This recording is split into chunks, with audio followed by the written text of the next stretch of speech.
एक समय की बात है, एक जंगल में एक बड़े से पेड़ पर एक प्यारी सी पंछी रहता था जिसका नाम था प्रज्ञू।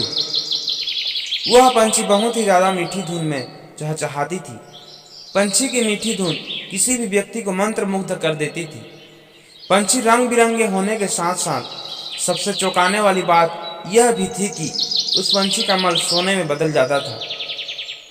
जैसे ही उस पंछी का मल जमीन पर आता, सोना में बदल जाता था। यह बात किसी को भी पता नहीं थी। एक बार उस जंगल में एक शिकारी गुजर रहा था। पंछी की आवाज़ सुन शिकारी उसके ओर चला आया और उस पेड़ के नीचे आराम करने के लिए बैठ गया।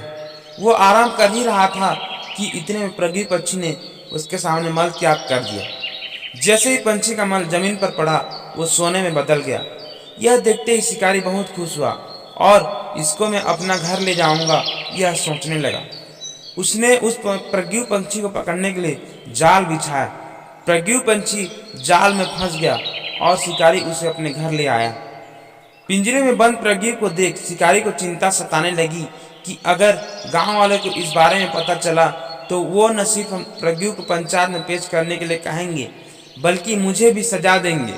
यह सोचकर डर के मारे शिकारी ने खुद ही प्रज्ञू को गांव के पंचायत में पेश कर मुखिया को सारी बात बताई।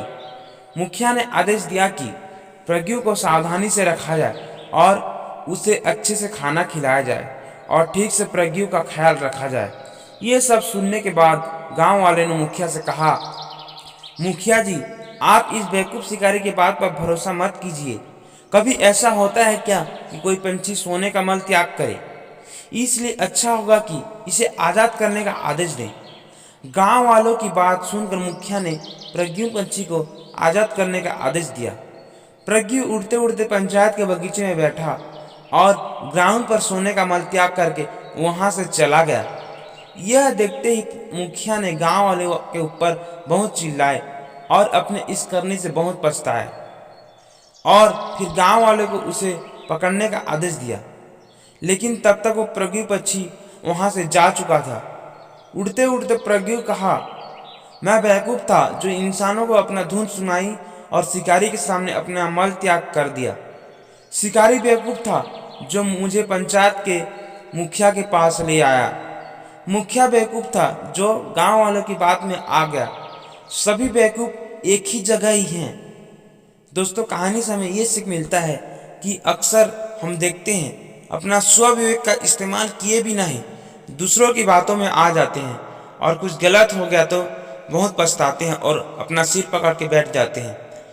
कभी भी दूसरों की बातों पे नहीं आना चाहिए और अपने दिमाग से काम लेना चाहिए।